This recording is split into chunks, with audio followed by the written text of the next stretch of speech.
Welcome back for today's NFL pick video play for December 9th, 2018. And this one talking about this NFC matchup between the Detroit Lions and the Arizona Cardinals. Going to give our lean on where we see the better value on the over-under. That total number relatively low here at about 40 points. Now, neither of these teams are going to be playoff bound this year. Disappointing campaigns for both squads. The Lions at just 4-8 and the Cardinals at just 3-9 in Detroit. Specifically over the past month and a half of action, they have not been trending in the right direction. They've lost 5 out of the last 6 games, and in those 5 defeats, not the greatest defensive performances, giving up 28, 24, 34, 23, and 30 points respectively.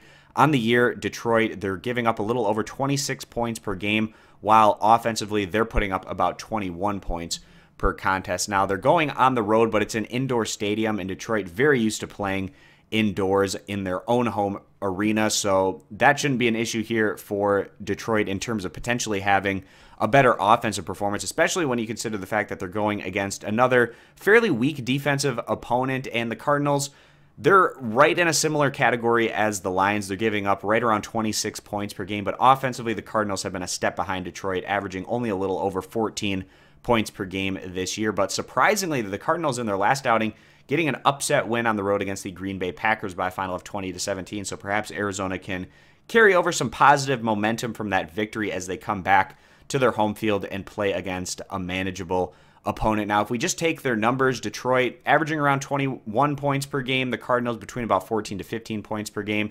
If you just add up their offensive numbers, you get to around 36, 37 points, which is actually below this low total of 40 points. But where we see a big difference here is obviously with the defensive numbers. Both defenses give up about 26 points per game on average. So if you add those up, you get to about 52 points, which is actually significantly higher than the 40 points we're seeing in this matchup. And we feel like these two offenses can have the ability to perhaps put up some bigger numbers than we typically see because they're going against manageable defensive opponents. So we actually wouldn't be surprised to see the final score of this one sit somewhere in the 20-point range on both sides, and that would easily push this to the over. So that's where we're siding here, going with the over 40 as the better value play. If you agree, give the video a thumbs up. Disagree, give it a thumbs down. Check out all of our NFL picks for today over at stumpthespread.com. Subscribe to our YouTube channel, and we hope to see you guys back here for future videos.